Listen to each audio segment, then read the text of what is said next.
Welcome to one TV special focus. కొత్త cinema release రోజుకు ముందు రోజు బెనిఫిట్ షో ద్వారా వచ్చే డబ్బుని సామాజిక సంక్షేమ కార్యక్రమాలకు ఇది వరకు ఇచ్చేవారు.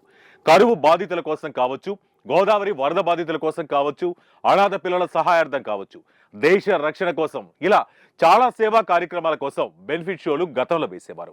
ఇలాంటి ప్రదర్శనలకు నటుడు కృష్ణ, నిర్మాత రామానాయుడు వంటి వారు ముందు వరుసలో ఉండేవారు. ఆ బెనిఫిట్ షో ప్రదర్శనల టికెట్ ధరలు 2-3 రెట్లు ఎక్కువగా ఉండేవి. అలా వచ్చిన డబ్బులు ముఖ్యమంత్రి సహాయ నిధి పేరుతో, ప్రధానమంత్రి సహాయ నిధి పేరుతో జమ చేసేవారు. జమ చేసిన వారు ఎంతో సంతోషంగా, ఆత్మ సంతృప్తి చెందేవారు.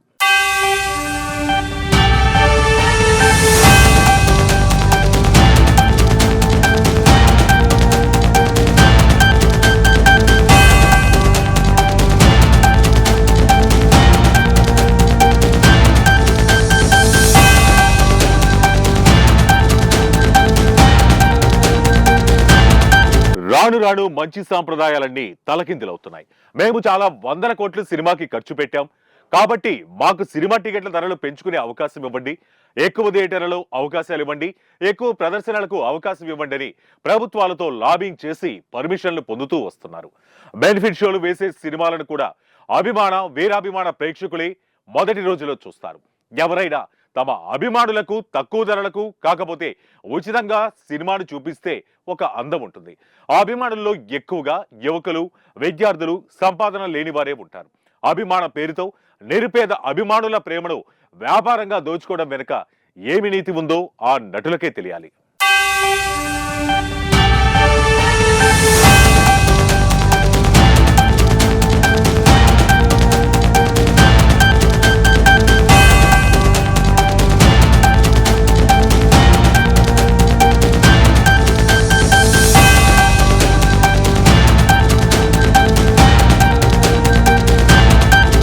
ఒకనాడు 1950, 1970 కాలంలో మద్రాసులో సినీ పరిశ్రమ ఉన్నప్పుడు తనను చూడడానికి వచ్చే అభిమానులకు ఉచిత బస్సు సౌకర్యం, టిఫిన్, భోజనాలు ఏర్పాటు చేయించి సినిమా స్టూడియోలు మరియు మద్రాసు పట్టణం చూసే ఏర్పాటు చేయించి సీనియర్ ఎన్టీఆర్ పంపించేవారు.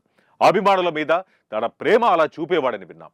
ఆ అభిమానుల అభిమానం కూడా ఆయన రాజకీయాల్లోకి వచ్చిన తర్వాత ఆయనకు ఎంతో ఉపయోగపడిన సంగతి అందరికీ తెలిసిందే. అభిమానుల మీద ప్రేమ ఉంటే ఎన్టీఆర్ లాగా ఎవరైనా చేయాలి. కానీ ఈనాడు నటులు, నిర్మాత, దర్శకులు ప్రజలను చేస్తున్న దోపిడీని అసలు ఏమనాలి? ఒకనాడు 60 సంవత్సరాల నాడు నేల సీట్ల హాల్లో సుమారు 40-50% ఉండేవి. ఇక టికెట్ ధర 30, 50, 75, 100 పైసలు ఉండేది. పేద ప్రజల నేల టికెట్, మధ్య తరగతి వారు బెంచ్ టికెట్ తీసుకునేవారు. మిగతా 2 తరగతులు ధనికులు, పై తరగతుల వారు వెళ్లేవారు. ఒక రోజు నేల టికెట్లు 20% కూడా ఉండటం లేదు. పై తరగతుల సీట్లే 80%గా ఉంటాయి. ఒకనాడు పేదవాడి వినోదం సినిమా అనే పేరు ఉండేది.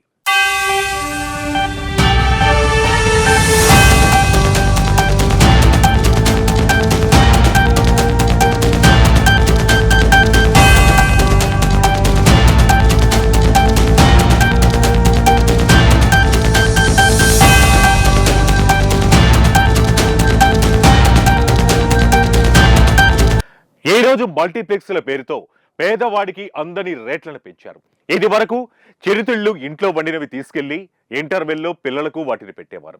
అలా తెచ్చుకోని వారికి బయట గేటు దగ్గర అమ్మే బఠానీలు, పల్లీలు, ఉప్పు శనగలు, కందెలు, జామకాయలు వంటివి చాలా తక్కువ ధరలకు దొరికేవి. ఈ రోజు స్నాక్స్ రూపంలో కార్న్, సమోసాలు వగైరాలు 100 రూపాయలు, 200 రూపాయలు, 300 రూపాయల వరకు అవుతున్నాయి. కాఫీ టీలు కూడా 100 రూపాయల పై మాటే. నీరు బాటిల్ కూడా 100 రూపాయలు వసూలు చేస్తున్నారు. బయట నుండి తినే వస్తువులు ఏవీ తీసుకురాకూడదని బోర్డులు పెట్టడమే కాక పొరపాటున ఎవరైనా తెస్తే వాటిని బయటనే ఉంచి లోపలికి వెళ్ళాలి. పొరపాటున తక్కువ జీతగాళ్లు ఆ హాళ్లకు వస్తే తగ్గిన లోటు ఆదాయాన్ని పూడ్చుకోలేక నెలంతా తిట్టుకుంటుంటారు. 100,000 కోట్లు పెట్టి అసలు ఎందుకు సినిమా తీయాలి? తీసి ఆ భారం ప్రజల మీద, అభిమానుల మీద ఎందుకు వేయాలి?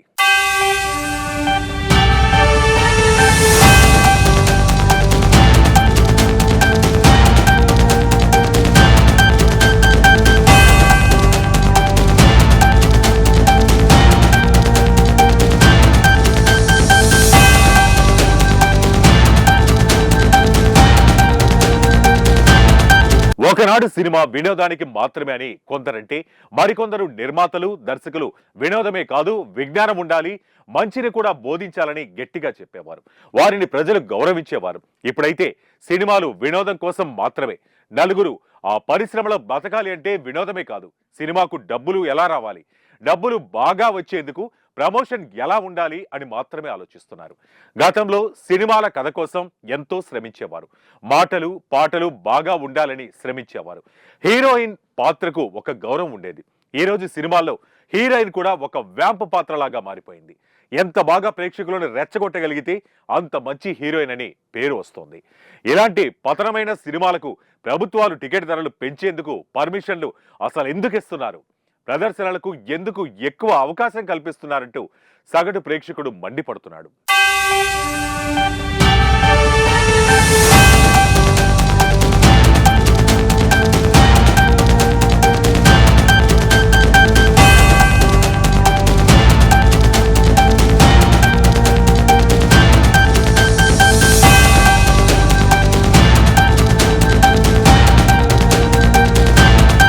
సామాజిక సేవ, ప్రజాసేవ, దేశభక్తి, విజ్ఞానం వంటివి కనపడని ఇలాంటి సినిమాలకు ఎందుకు సౌకర్యాలు కల్పిస్తున్నారు?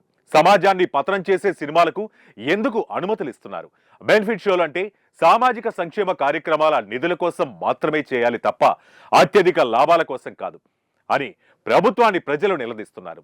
ఏది ఏమైనా పాన్ ఇండియా సినిమాలంటూ అధిక రెమ్యునేషన్లతో సినిమాలు తీస్తూ ఆ భారం సినీ ప్రేక్షకుల మీద ఇంతకు ముందెన్నడూ చూడని వినని విధంగా వేయటం ఎంతవరకు సబబంటూ సామాన్య ప్రజల నుంచి మండిపడుతున్నారు. సో ఇది ఇవాల్టి వన్ టీవీ స్పెషల్ ఫోకస్. మరో ఇంట్రెస్టింగ్ టాపిక్ తో మళ్ళీ కలుద్దాం. Until then keep watching one TV news. ప్రతి క్షణం ప్రజల పక్షం.